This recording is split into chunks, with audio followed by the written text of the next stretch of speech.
So, Anin, and good morning. Graeme Reed, Indigenous Cause, Ottawa, Nunjaba, Anishinaabe, Indao. It's an honor to extend my respectful greetings to all of you as you listen to this session. My name is Graeme Reed. I'm co-chair of the International Indigenous Peoples Forum on Climate Change.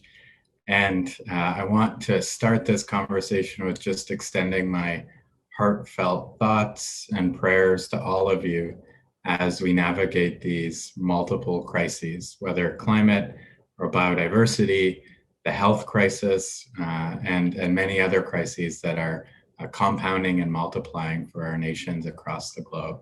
I'm going to be talking to you about three things. The first is a little bit of background about the UN Framework Convention on Climate Change. That is the UN organization responsible for addressing climate change, how Indigenous peoples have been participating to date, and what are some opportunities for you to raise your voice and get involved with the UNFCCC. So I'll start with some background on the UNFCCC. It's an international treaty that was adopted at the Rio Summit in 1992, one of three Rio Convention treaties that they call. The other, you've likely heard about the Convention on Biological Diversity and also the commitment to combat desertification. And this was intended to tackle the growing problem of global warming and the related effects of climate change. This treaty entered into force in 1994, 2 years after the original agreement, and has near universal membership with around 197 parties, including one regional economic integration organization, which is the EU.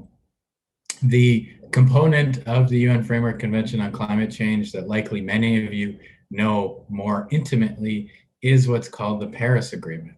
And the Paris Agreement was adopted at the 21st session of the Conference of the Parties in 2015 as a universal agreement to reduce greenhouse gas emissions globally. These Conference of the Party meetings happen annually and have for the last 20 to 30 years, as well as the upcoming one at COP26.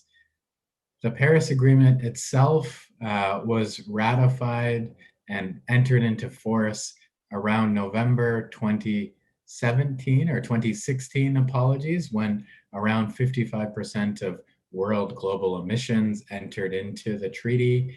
And now by January 2020, it has around 187 members of the 197 that are ratified the Paris Agreement.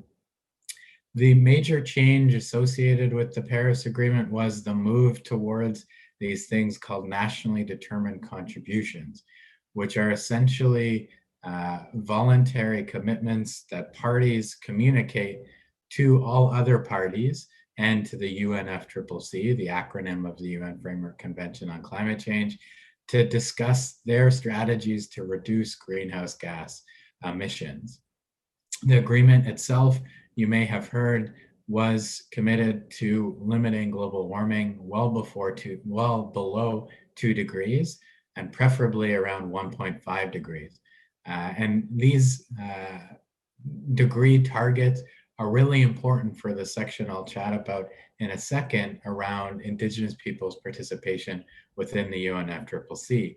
The Paris Agreement actually has 6 references to Indigenous peoples, with a wide variety of those, the most important of which is the commitment to the upholding of the rights of Indigenous peoples. And so within the preamble, there's explicit reference that parties should, when taking action to address climate change, respect, promote, and consider their respective obligations to human rights, including the rights of Indigenous peoples. And this explicit recognition of the rights of Indigenous peoples is extremely important for the rights-based involvement that Indigenous peoples have within the UNFCCC to date. So shifting gears to our second topic, the Indigenous peoples' participation within the UNFCCC. We have long participated within this process. including at the very first Rio Summit in 1992, all the way up to the current day now. We were formally recognized as a constituency in 2000, and this provides specific rights to Indigenous peoples as observers within the climate negotiation. There are, in fact, 8 other constituencies, including women and gender, including youth, including environmental NGOs, including those that are justice-oriented, trade unions, et cetera, all of which have specific rights within the process to participate in different areas. And I'll talk about that in an instant. There has been a wide number of different references to Indigenous peoples over the last several decades, including around over 60 decisions adopted by the Conference of the Parties and also in reports adopted by the subsidiary bodies that function below the Conference of the Parties. These are tracked in a publication produced by the Center of International Environmental Law. Now, Indigenous peoples, in order to self-organize and provide structure to the constituency, organize themselves within what I introduced myself as co-chair of, the International Indigenous Peoples Forum on Climate Change. This happened in 2008 and is organized in 7 Indigenous peoples regions, similar to other UN sociocultural regions, including Africa, Asia, North America, Latin America, the Latin America and Caribbean, Arctic, Eastern European, and Russia.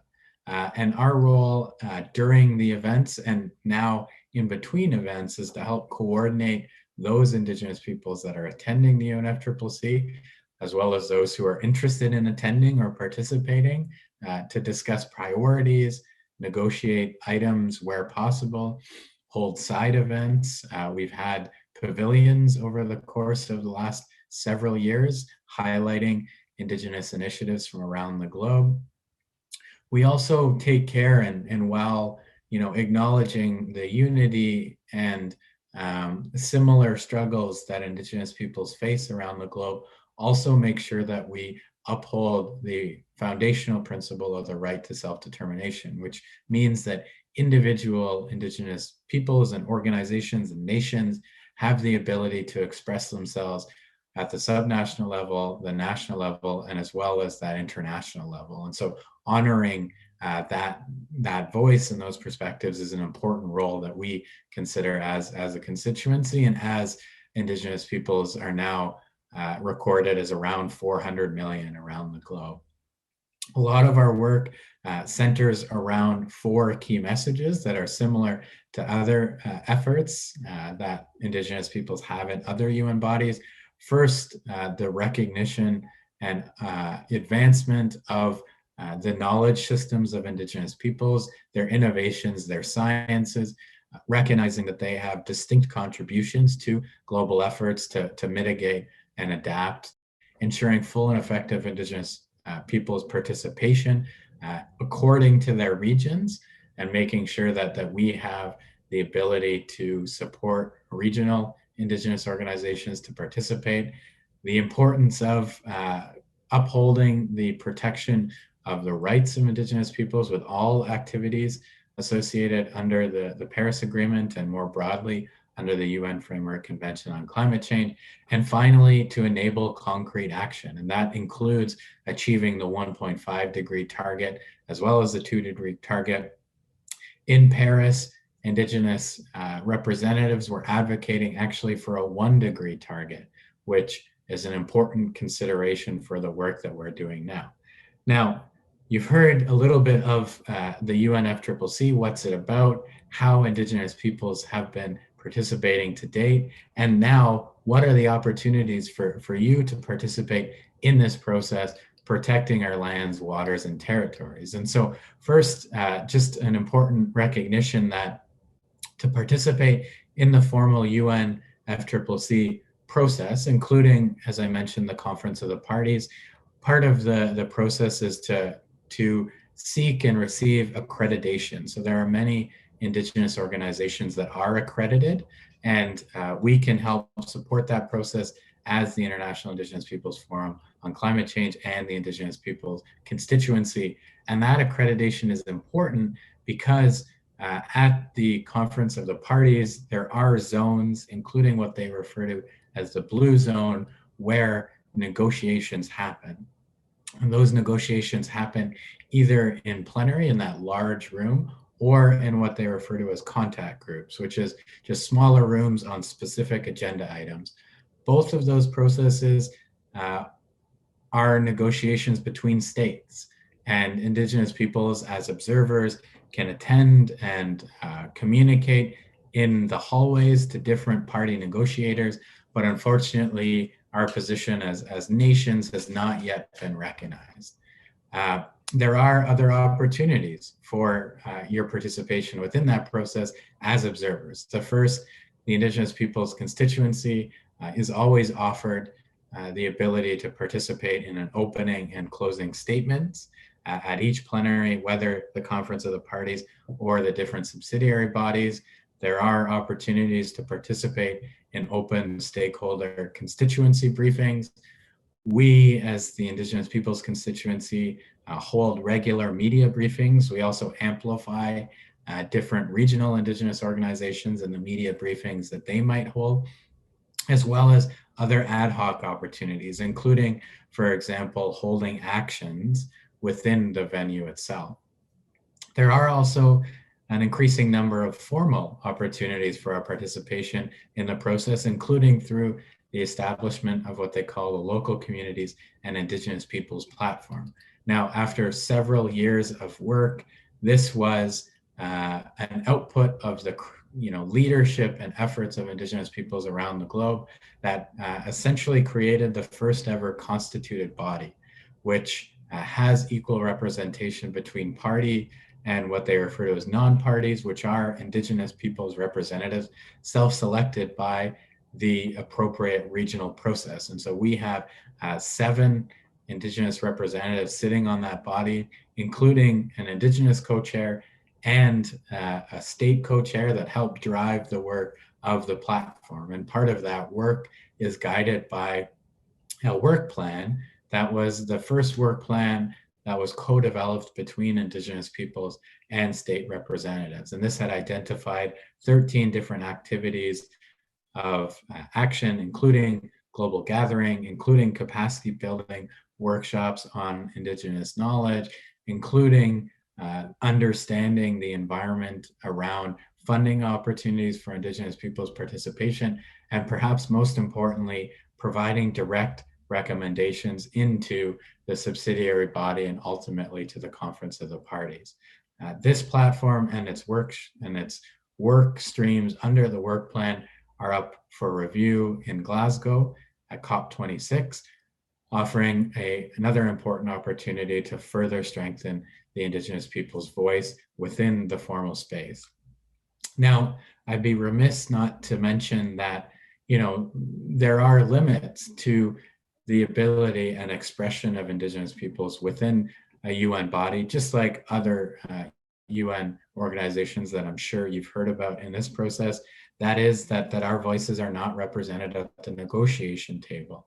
And through the upholding of states, we actually erase Indigenous jurisdiction. And so it's important to understand that there are some structural limitations. We are making inroads to those processes, but also equally important is what are those parallel spaces for Indigenous peoples and their leadership to advance. And so I'm hopeful that our work and your involvement with this process continues to move those bars forward to address what is one of the most important crises facing our collective existence. We also know that it has compounding impacts on biodiversity, health, and all other exercises of well-being. Also important, as I close this talk, is to uplift and support work at the national level. So as I described, those NDCs, those nationally determined contributions, are communications from individual states. And so continuing to carve out opportunities and space for your voices to be heard at a national level is equally important, that we can make sure that there's alignment between that international, that national, and it translates into action on the ground for our communities. And all three of those things have to happen simultaneously. And all of three of those things are communicated within the Indigenous Peoples Caucus and the International Indigenous Peoples Forum on Climate Change. So with that, I'll stop there. I really look forward to having your voices and your perspectives in this space. I encourage you to reach out to us either through our website, iipfcc.org, or contact me through the materials that you've provided, and I'll happily try to support you and your participation in this journey. Chimigwich, stay safe, and look forward to your participation.